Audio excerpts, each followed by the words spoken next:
8D, consideration of adoption of resolution 2014-025, certifying past due charges to the Fillmore County Auditor for collection of property taxes. The owner of parcel 06.0015 and 06.0222 have been given notice that they may request a hearing in front of the City Council on this matter. No hearing is requested. The city shall certify the unpaid utility charges to the property taxes for collection by the county. See attached letter, exhibit, resolution. Are they still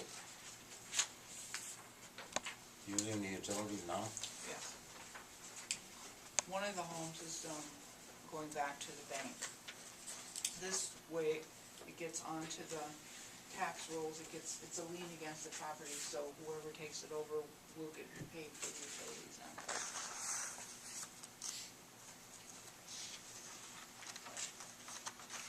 Some people actually, this is the way they plan to pay their utilities. They what? That this is the way that they want to pay their utilities. It seems odd, but it's the way some people want to do it. So.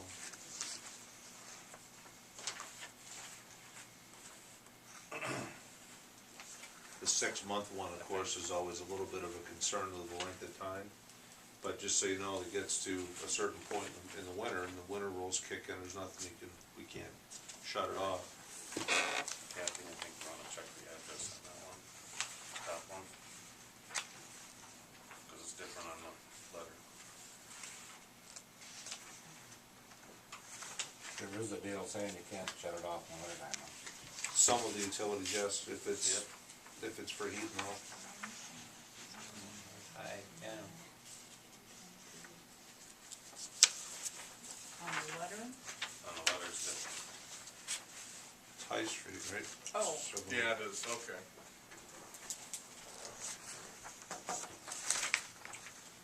Instead of mill. It should be millable. I mean, it is mill. We're sure they got that, they got the letter though?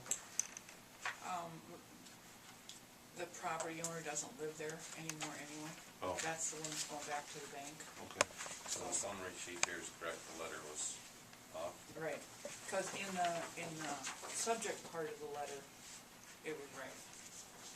Just up Okay. here it was wrong, but down there it was right. Okay, just wanted to make sure. Good catch.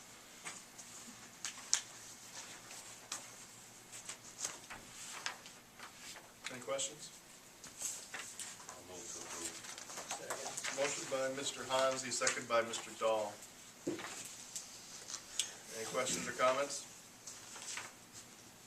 All in favor of the motion, say aye. Aye. Opposed?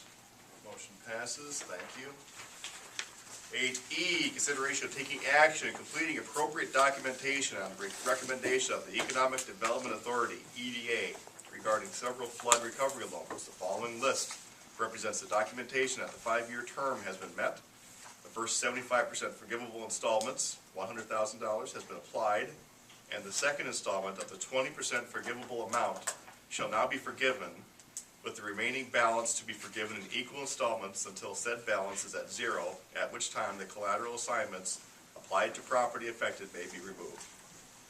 Approval of resolutions 020 Farmers Elevator, 022 Murphy Johnson Post, 023 Rushford Hardware, 024 Creamery Kitchens Enterprises. Any questions on these? Otherwise I'll move to approve resolutions 020 through 024. Second. that would be 020 22 23 24. Yes. 21's down below. I think we'll do that separate. Yep. All right. Got that, Roger? Yep. Thank you. Cool. Any questions? All in favor of the motion, say aye. Aye. All opposed? Motion passes. The following represents the documentation that the 5-year term has been met, and the first 75% forgivable installment of $100,000 shall now be forgiven, with the remaining balance to be forgiven in equal installments over the next 5 years until said balance is at zero, at which time the collateral assignments applied to property affected may be removed. Approval of resolution 2014-021, Hoyland Mill. to approve. Second. Motion by Mr. Hansi, second by Mr. Culbertson. Any questions? All in favor of the motion, say aye. Aye. Opposed? Motion passes, thank you. Number 9, ordinances, there are none this evening. Number 10, reports, updates, and miscellaneous. The Highway 43 timeline was presented, we just got this email Friday from our engineer. This is our latest guesstimate of where we're at and how long it's gonna take. Right now, it's still Rochester and up at St. Paul for review. We're gonna do a pre-bidders meeting. Means as we're getting ready to go out to bid, we're gonna invite likely companies that will probably bid on the project. Invite them to a meeting where we'll go through the project with them, with our engineer. It's a good way to answer questions before they go into bid, and typically you see results where it helps to reduce the overall cost because you're eliminating confusion. Open the bids around May 2nd, early part of May. MnDOT has to approve the bid. We will also be meeting with Mike Bobani in early May. He will expect to have him, I think it's the 12th is the first council meeting in May. So Mike will be here to run through the financing for the city's portion of the project, not the sewer and water, but the other part. And we're showing the construction starts somewhere around the latter third of May, depending on frost and all of that.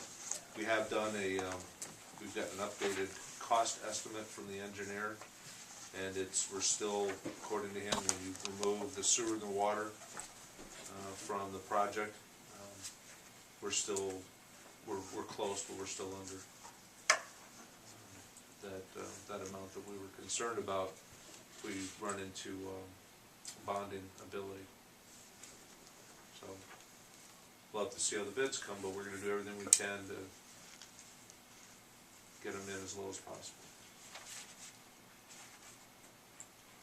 I know Kathy's got it highlighted here, but just the time change on the EDA meeting.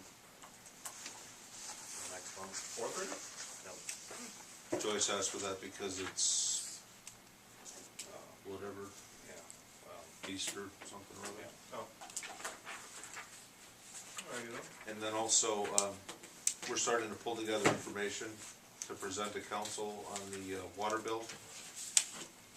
So that we'll give you some options as to how we can proceed. The current thought that we have right now is we would look to set up some sort of tiered system. That way when people's usage would fall in, so if they've been using the water, they would fall into a tiered system. If they haven't been using excess amount of water, then it wouldn't apply. What we're really concerned about is having to go through and pull every bill and try to average each one of them. That's would be rather onerous to try to do. I talked with folks at the city of Chatfield and got their perspective as to what they did, and maybe some lessons learned there for us that we can apply in our situation. How many people running their water now? Lots. Lots. I don't know count. We're just getting people that are starting now. I mean, they've been watching the temperature and then all of a sudden it went down now, I think so the they're frost is starting gone. now. Mine dropped down and then it actually pulled back up a little bit. I'm still sitting right around 39, 40 degrees, so. That's good. Mhm. It was down to 37. We just hooked up to the neighbors and are supplying them with water. So. It's still spotty though, it doesn't seem to be any. There's a couple of clusters, but not that many.